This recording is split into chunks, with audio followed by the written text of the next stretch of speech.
जिस कुंभ का 12 वर्षों से इंतजार होता है, आज जाकर के वह 12 वर्षों का इंतजार पूरा होगा। और आज से प्रथम स्नान माँ भगवती गंगा का हम सबको करने को मिला। और आज इस कुंभ मेले के पावन दर्शन के साथ साथ आप सभी भक्तों का दर्शन ये दास को मिला। पूज्य गुरुदेव भगवान, इस धाम में ना जाने कितने संत, ऐसा कोई साधु संत अब शायद नहीं रहा जो इस समय जिनका मन कोई शरीर से है तो कोई मन से है। सब प्रयागराज में सभी साधु संत प्रयागराज में, कोई तन से वास कर रहा है तो कोई मन से वास कर रहा है। श्रीमद् जगत गुरु श्री रामानुजाचार्य स्वामी श्री घनश्यामाचार्य जी महाराज जी की उपस्थिति में ये दास को कथा कहने का अवसर मिला। पूज्य भगवान गुरुदेव भगवान के चरणों में दास अनिरुद्ध का कोटि कोटि नमन, कोटि कोटि वंदन। आप श्री के चरणों की रज उठाकर ये दास अपने माथे पर लगाता हुआ अपने आप को आपकी चरण रज से कृतार्थ कर रहा है। भगवान की कृपा है कि हम सबको, देखो ये प्रयाग जो है, ये कुंभ जो है, कुंभ का जो शुरुआत हुई वो सारी कथा मैं आज आपको समझाऊं, बताऊंगा। लेकिन सबसे पहले आपको ये समझाऊं कि जितना भी आज तक हजारों बार ये जो कुंभ का मेला यहाँ लगा, ये सभी कुंभ की रौनक किन से होती है? साधु संतों से होती है।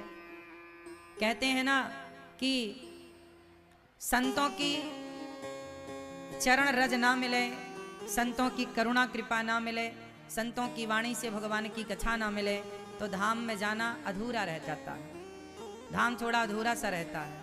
धाम को पूरा करना है तो संत समागम हरि कथा दुर्लभ तुलसी दोए, सुत दारा और लक्ष्मी पापी के भी होए।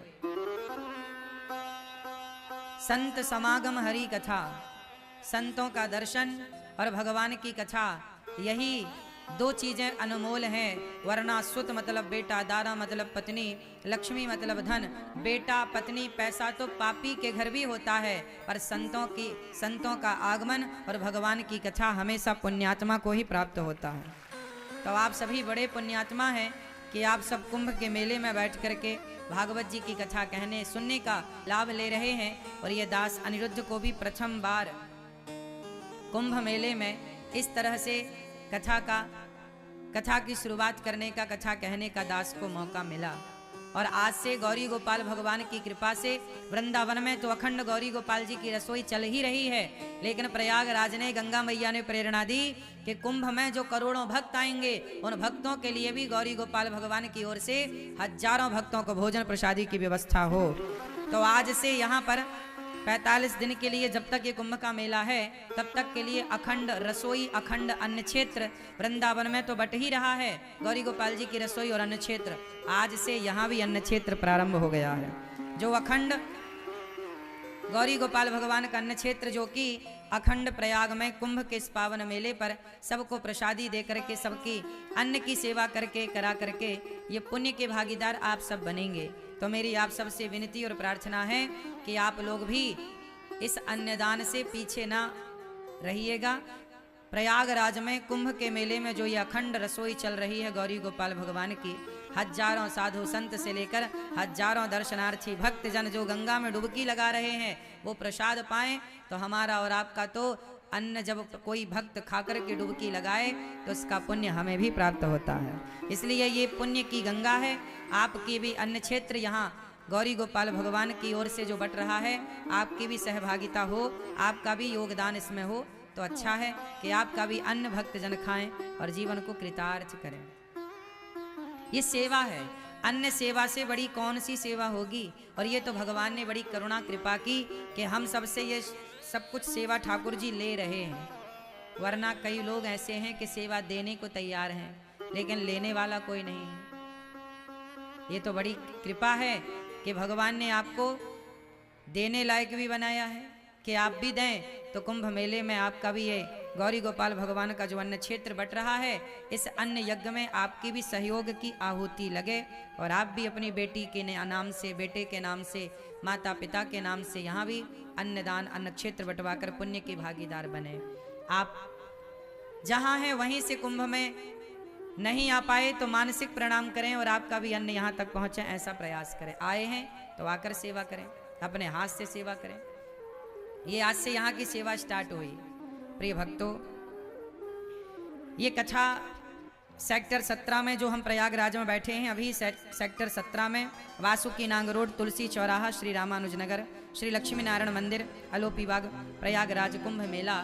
यहाँ पर यह दास अनिरुद्ध बैठकर आपको कथा सुना रहा है। कभी किसी का आने का मन हो तो आप रास्ता ना भटकें, इसके लिए सेक्टर 17 में वासुकी नांग रोड, तुलसी चौराहा, रामानुज नगर, लक्ष्मी नारायण मंदिर कैंप में ये कथा का आयोजन हो रहा है। प्रिय भक्तों, भागवत जी की जो कथा है वह प्रत्येक प्राणी के कल्याण की कथा है। भागवत जी किसकी कथा है?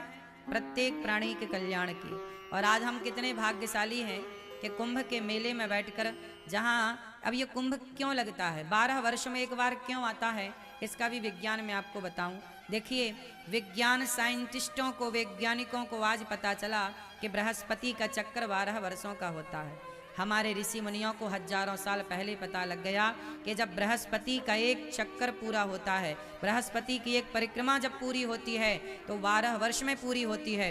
और जब एक परिक्रमा बृहस्पति जी की पूरी होती है तब हमारे यहाँ एक कुंभ का आयोजन होता है 12 वर्ष में एक बार। दुनिया आज जानती है, ग्रह नक्षत्रों के बारे में आज बातें करती है। हमारे यहाँ पहले से कितना साइंटिफिक रहा है हमारा सनातन धर्म। हजारों साल से ये परंपरा चली आ रही है। जानते हैं कुंभ का मेला कब से चला आ रहा है? जब समुद्र मंथन हुआ, और समुद्र मंथन से जब सबसे पहले अमृत, सबसे अंत में अमृत निकला, तो उस अमृत की वो कुछ बूंदें आकर के 4 स्थानों पर गिरी। उन 4 स्थानों में एक स्थान है प्रयागराज। जब प्रयागराज जी में अमृत की बूंदें गिरी तो यहाँ पर अमृत की बूंदें इसी माह में, इसी समय पर वह बूंदें जब आकर गिरी, तब से लेकर आज तक उसी तिथि पर, उसी समय पर कुंभ का मेला लगाया जाता है। और कुंभ के मेले में हम सब दरस परस करते हैं गंगा मैया का, संगम का, क्योंकि कहा जाता है कि वो अमृत की जो बूंदें हैं, वह अमृत की बूंदें कहाँ हैं? आज भी वह अमृत की बूंदें हम सब के भीतर अमरता भर रही हैं। कौन सी अमरता? आज तक कौन व्यक्ति अमर हुआ?